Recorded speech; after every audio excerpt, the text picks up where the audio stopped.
Hello everyone, and I hope you're having a beautiful day. In the previous episode, Alex rented a small place near the market so Lytuna could sell fresh fruit from his farm, and it turns out she's incredibly good at it. Customers love her, the shop is always lively, and Henry is basically the mascot. But in today's story, something unexpected happens.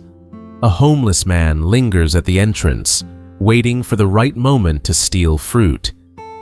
Instead of reacting with fear or anger, Lytuna does something that leaves everyone speechless and redefines kindness in the purest way. What do you think about her choice in that moment? Was it softness or strength? If you enjoy heartwarming, healing stories like this, don't forget to subscribe so you never miss the next episode.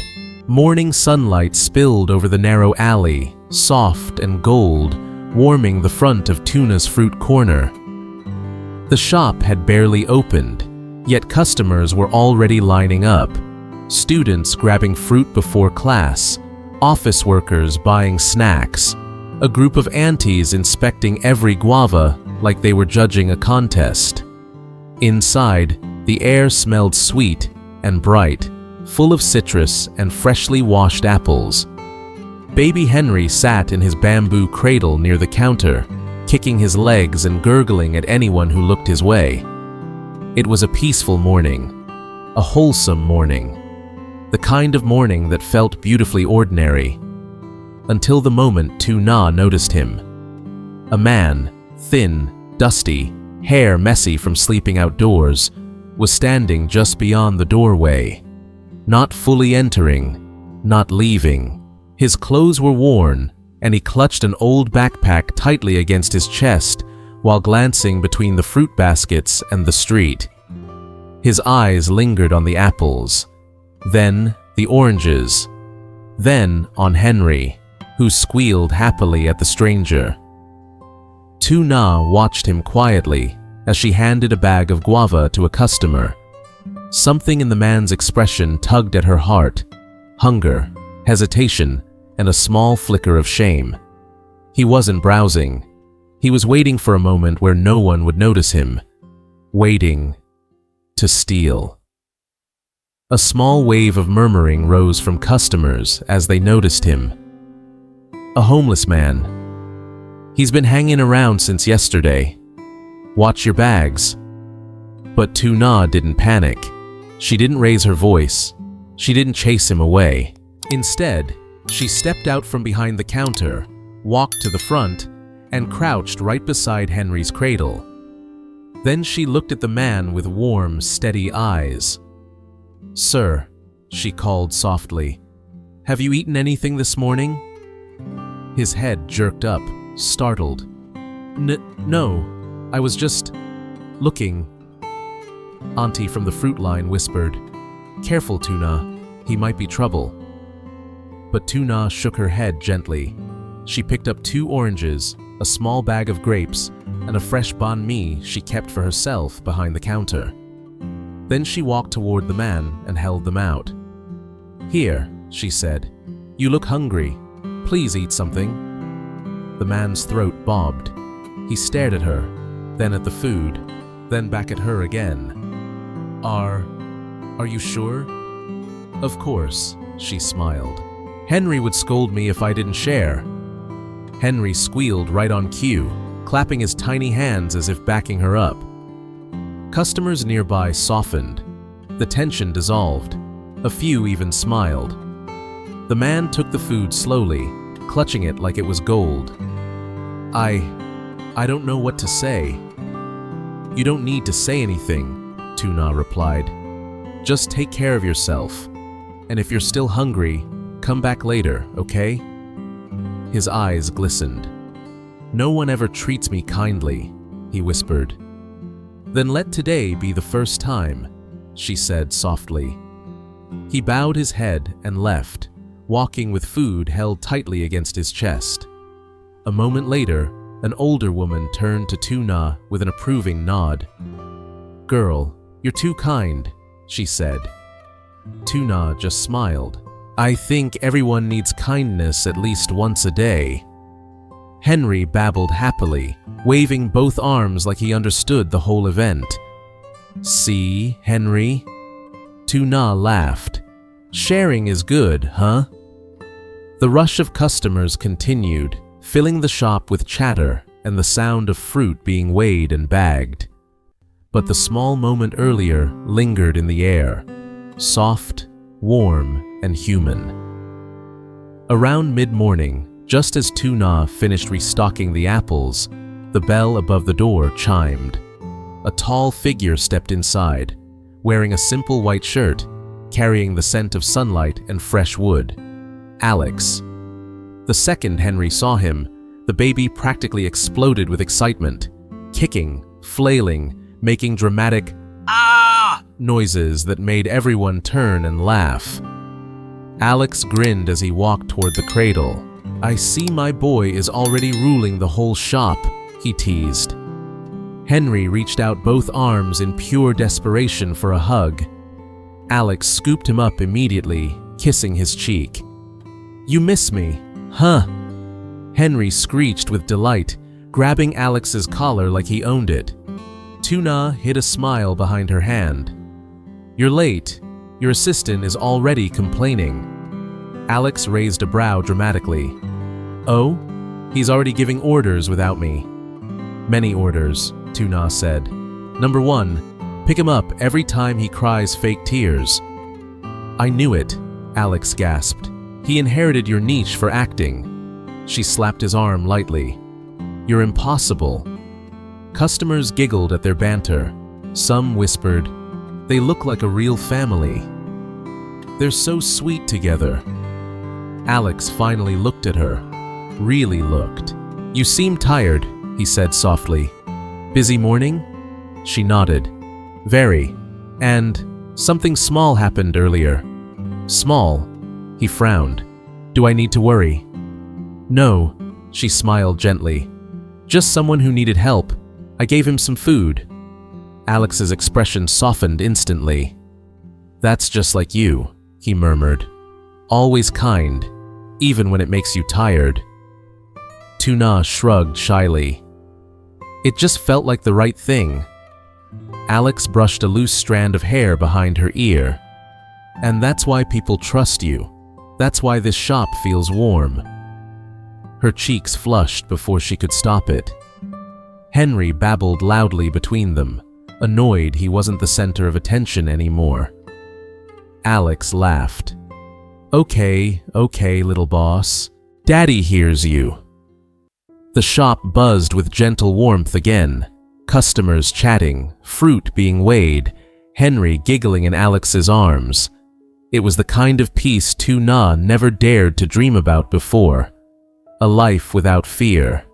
A life without shadows. A life where Alex walked into her shop in the morning and everything felt lighter, brighter, safer. A world where Mai was nowhere in sight. Alex hadn't planned to stay long at the fruit shop, but the moment he stepped inside and heard Henry's happy squeal, he knew he wouldn't be leaving anytime soon. Something about this place, its bright scent, its warmth, its laughter, always pulled him in. You're late, Tuna teased as she wiped down a tray of oranges. Your assistant has been complaining. Henry immediately slapped Alex's shoulder with dramatic insistence. Alex gasped. See? He's already acting like your boss. Customers laughed as Henry babbled proudly, clinging to Alex like a tiny koala. Late morning brought a calmer rhythm. The earlier incident with the homeless man had softened everyone's mood. The shop felt gentler, touched by the kindness they witnessed. Alex leaned against the counter, rocking Henry slowly. You seem tired, he said, studying Tuna's face. It was a busy morning, she admitted, but everything's okay. There was a quiet pause, one filled with unspoken warmth. Then Alex cleared his throat. I actually came to pick you two up. I want to show you something at the farm. My opinion matters that much? She teased. Yes, he said confidently. And Henry's too. Henry shrieked like he'd just been promoted. The walk to the farm was peaceful, sunlight filtering through the trees, while Henry pointed excitedly at every bird he saw. When they reached the gate, Alex led them straight to the garden. It looked different in daylight, more complete, more alive. The bamboo poles gleamed faintly, and the soil beds stretched in clean, beautiful lines. Lytuna paused, eyes softening. You did all this since yesterday? Alex nodded. I woke up early to finish as much as I could. She saw the blisters on his fingers. You're pushing yourself too hard. I'm rushing because I want you to see it finished, he said lightly. I have motivation. She blushed. I meant Henry. Sure, he grinned. Only Henry. She swatted his arm, making him laugh.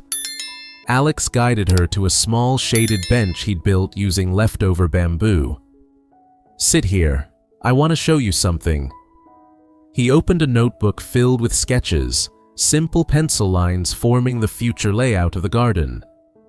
This row is for herbs, Alex said, pointing. You said you wanted to grow rosemary and basil for Henry when he's older. Lytuna's eyes widened. You remembered that? I remember everything you say, Alex replied softly. He flipped the page. And here, Henry's watching corner, so he can sit under the shade while you work. Henry clapped as if approving the idea. The more pages she turned, the more her chest tightened with warmth. Each sketch reflected thoughtfulness, tiny labels, small notes, even measurements scribbled in the margins.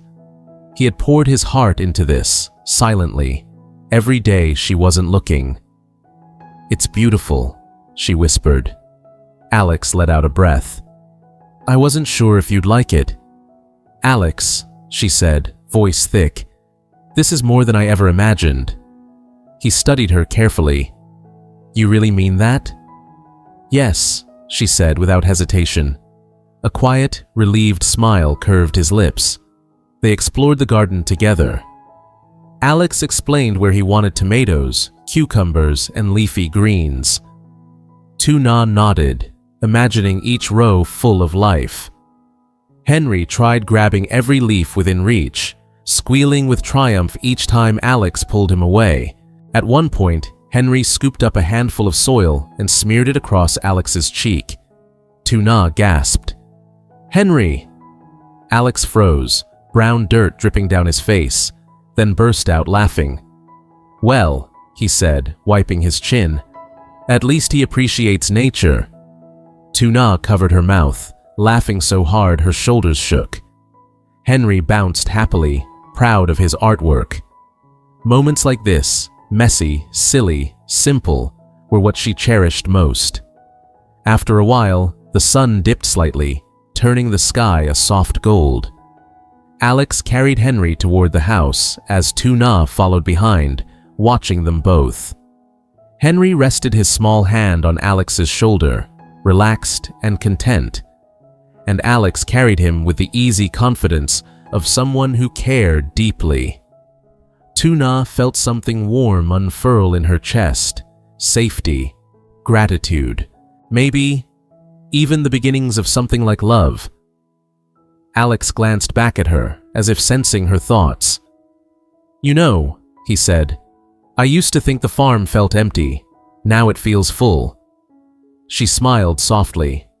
Because of Henry? Because of both of you. Her steps faltered. The sincerity in his voice wrapped around her like sunlight. They walked in comfortable silence until Henry tugged Alex's collar again, demanding attention. Alex looked down at him. You're trouble, he teased, but you're my favorite trouble. Henry giggled in response. Lytuna shook her head, but her smile was tender. At the edge of the garden, Alex stopped and turned toward her. Nah, he said carefully. I know life hasn't always been easy for you, but I want this place, this farm, to be somewhere you can breathe, somewhere Henry can grow up happy, somewhere you feel safe." She swallowed hard. "You've already given us so much," she whispered. "I'm not giving," he said simply. "I'm building, with you." Her breath hitched. Nothing dramatic, nothing complicated, just a quiet promise in the warm afternoon light. The peaceful world she once thought impossible was slowly becoming real. And in a world without Mai's shadow, Tuna finally felt free to step toward it. In this episode, Tuna begins her morning at the bustling fruit shop that Alex rented for her near the market. Business is thriving, and her gentle personality quickly wins over the neighborhood, while baby Henry becomes the shop's adorable attraction. But the peaceful morning takes an unexpected turn when a homeless man lingers at the entrance, clearly hungry and desperate enough to consider stealing. Instead of chasing him away, Tuna approaches with compassion, offering him food and fresh fruit. Her kindness surprises the customers and softens the entire atmosphere. Later, Alex arrives at the shop and spends time playing with Henry, teasing Tuna and checking in on her. The three share a warm, simple moment that highlights the peaceful life they're building together. A world where small acts of kindness create quiet, meaningful happiness.